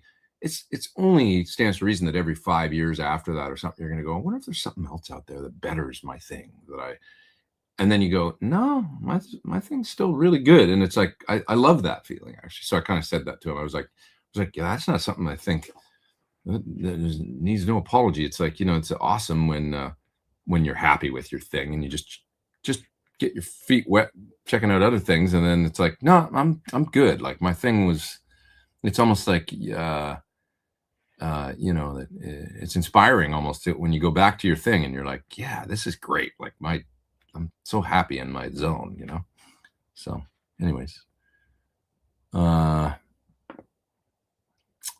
okay. What else? What else?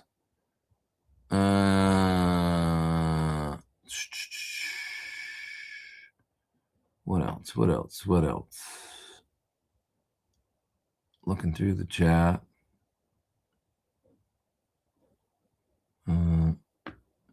Never got along with fuzz pedals, says Steven. Haven't ever been able to get a sound I like. You're not alone. There's a lot of guys that say that same thing.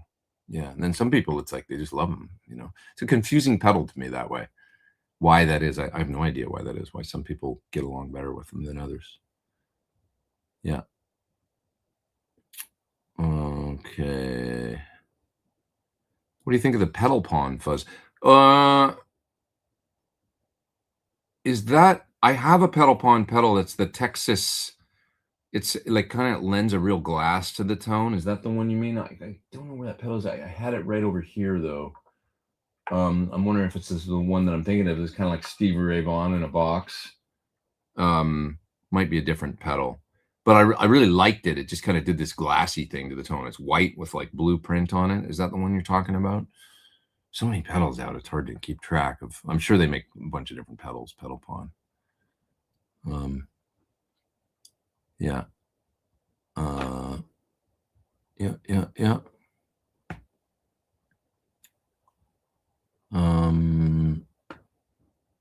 Okay.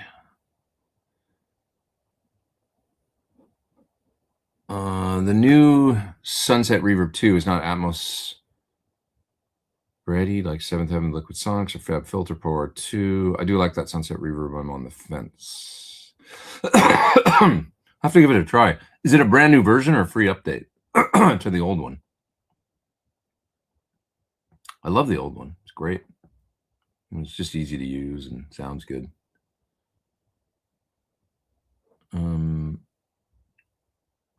Okay.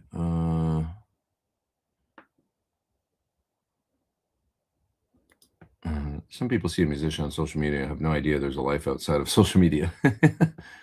True.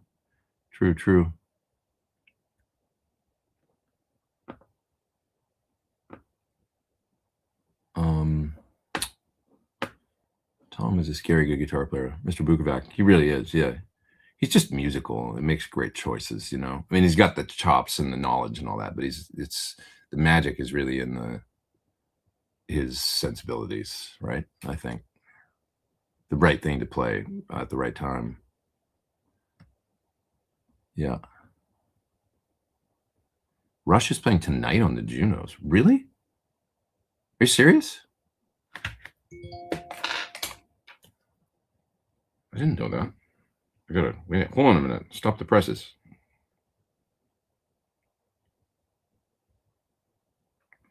Gotta look.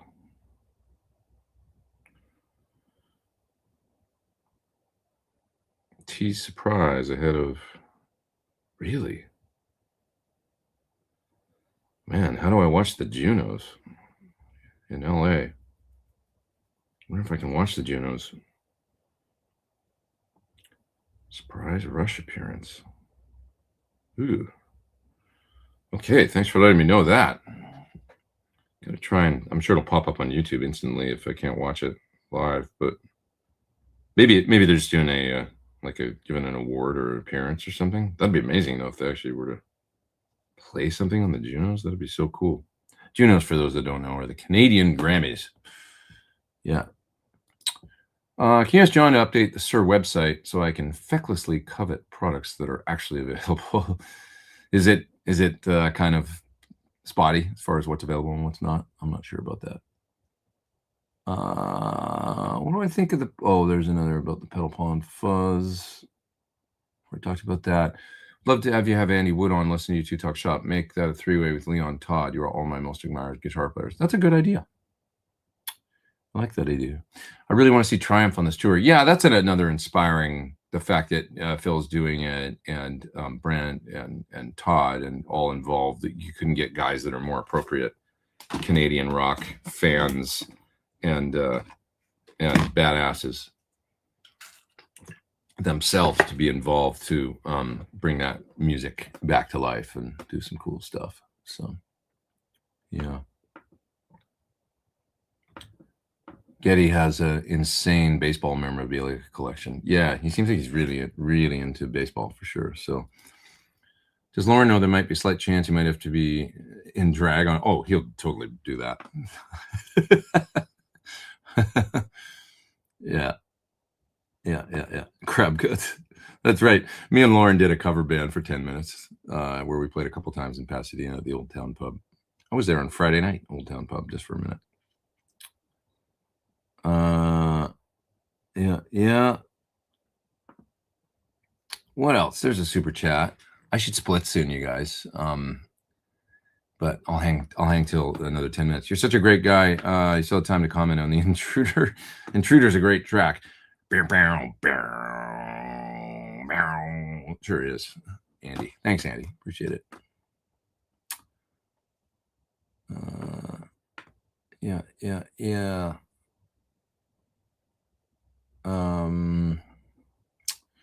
What else?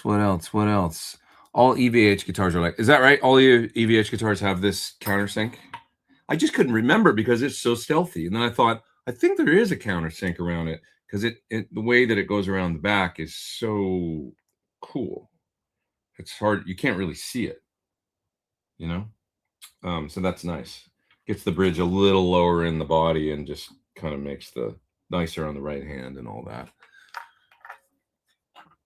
Yeah, it's one of those things I just kind of never really thought about with this guitar, you know? Yeah.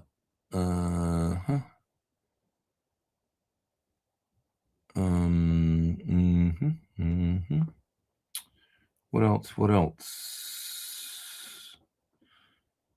Just to mention again, I've got intel Rush will be playing tonight on the Canadian Music Awards show called The Junos. I mean, I can't wait to see that if that's true. I mean, I'm going to be, I wonder what time it's on. It probably starts at like 7 or 8, or maybe it's time delayed or something like that for so it's now 2:00 West Coast. So just not sure, but yeah. But I'm my interest is piqued for sure. I had no clue. That'd be amazing to see. Yeah. What else? What else are we talking? Let's see. I know a lot of guitar players don't know who Gary Moore is, and it blows my mind. Yeah, it's things like that, right? Or John Sykes, or different. It's like, come on, these guys are friggin' legends to us, but we can't expect everybody to know everything. Yeah. All right. Nobody ever knows who Danny Gatton is when I mention him. Well, yeah, I mean, Danny was pretty under the radar even when he was like the legendary badass that he is. You know what I mean? It's like Sean Lane, Danny Gatton, they're these like, oh, if you know guys, right? For sure. Eddie wasn't just an innovative musician. The whole idea of the Super Strat wouldn't exist without him. Yeah, it was sort of that's true. His fearless, experimentation was what inspired kids like me, for sure. Like, oh, turn the Variac on 10. Yeah.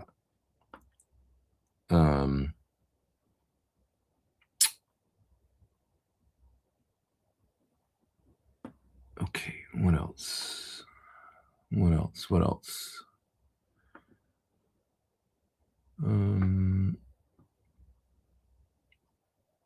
Moving through the chat here. Didn't Steve Vai make a move to a new thing with Synergy? What did he have before? So Steve used, the legacy Carvin amps for many, many years. And they had the Legacy 2. He had a pedal, cabinets, a lot of signature products there.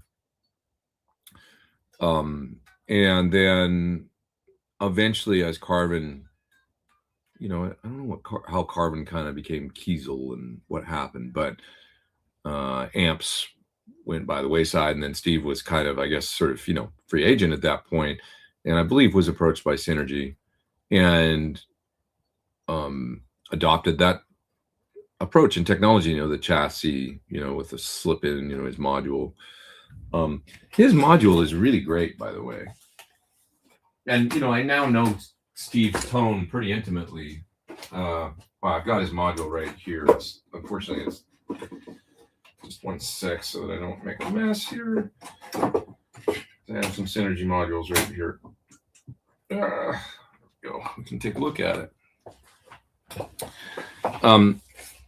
His tone is really great, man. Steve's tone, like when you're in the room with, like, I sat in front of him 2-3 days ago and just while he was trying some different guitars and just sat and listened, like, for about 20 minutes while he was like A-Bing different guitars for a certain part and seeing which guitar he liked, that kind of thing. And these are amazing moments I get to do now that are so special to me. But his sound is so cool. He really, makes a point about that he's not really a hairy, sizzly Marshall guy. He really likes a round, pleasing distortion voice. And there's certainly things that are Marshall-esque, but it's just if it's too bright or searing or cutting, that's not really his thing. He needs to be the lead singer for an hour and a half or whatever, and he needs a sound that won't get shrill or grating on himself or on others while that's happening. So that, I think that shapes his decisions a lot when he comes to his sound. So you've got his module is set up like a lot of the other Synergy modules. But these two sounds couldn't be more different. The two channels, some of the Synergy modules, the two channels are the same, and you can set them however you want to kind of get two different but similar sounds. His is one channel of hyper scoopy 60s Fender style sound, but almost more hi-fi, like a really great clean that's got, beautiful, like lots of sparkle and all that stuff going on in the top end and everything.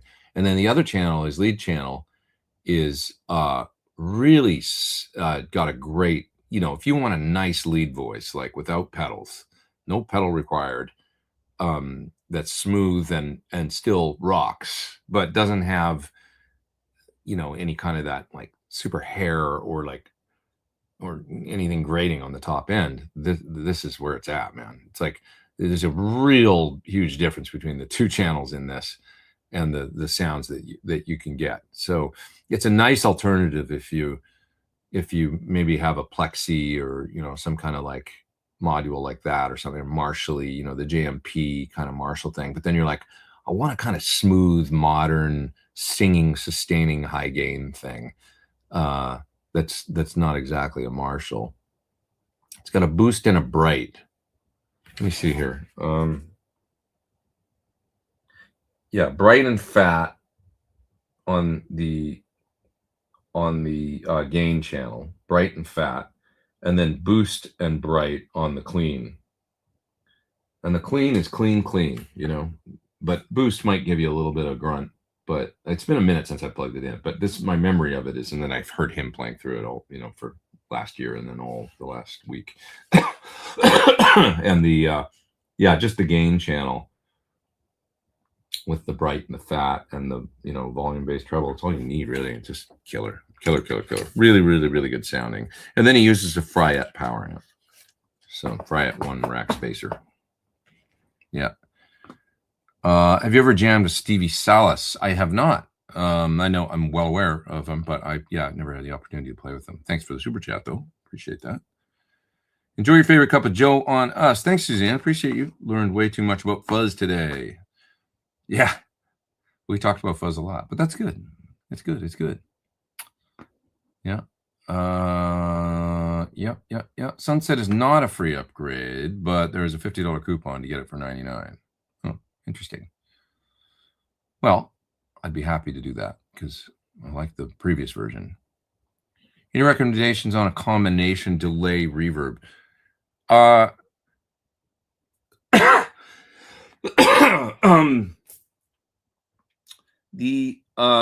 Is it the Nemesis from Source Audio is a good way to go. It doesn't really like hot level, so you just have to be careful with the level that your effects loop and your amp operates at, that it won't clip it.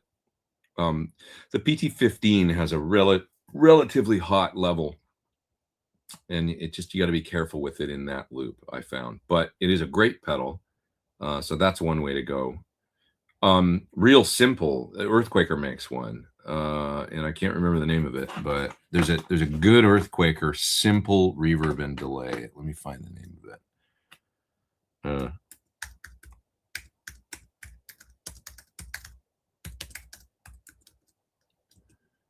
It's called the Dispatch Master. So it's a reverb and delay in a one, it's the size of an MXR phaser. And it's about, they look like they're about $199 retail. I see one at Guitar Center for $159 on sale. Here's one used for $119. Really nice pedal for, if you got a small board and you just want reverb and delay, turn that thing on, kind of get one sound, a little bit of ambience. That's a good way to go.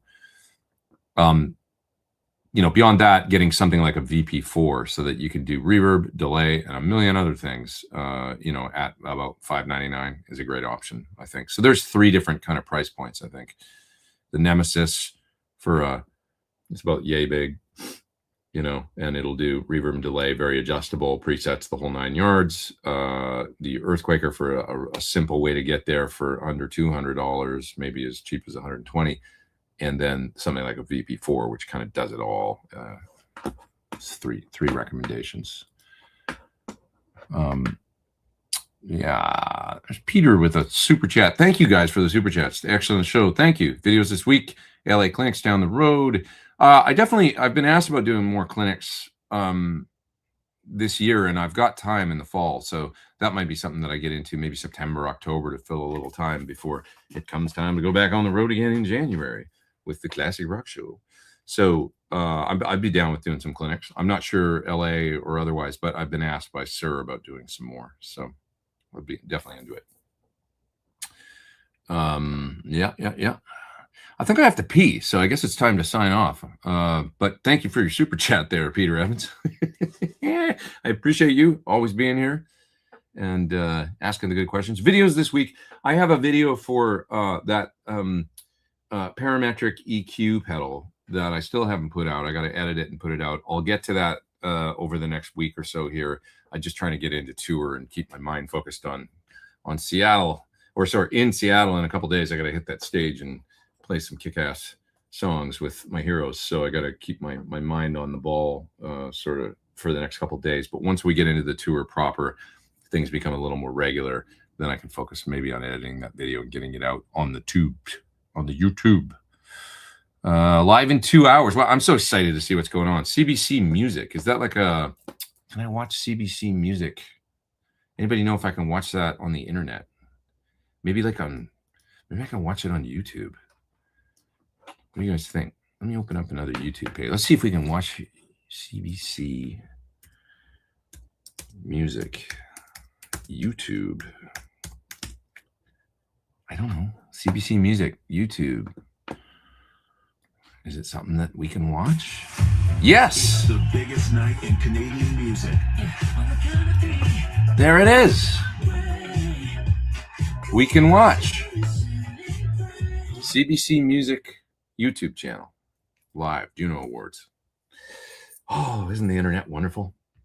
And on that note, I'm going to split. I'm going to clean up this room a little bit, and then I'm going to go home and watch that, because why wouldn't I? Go see that.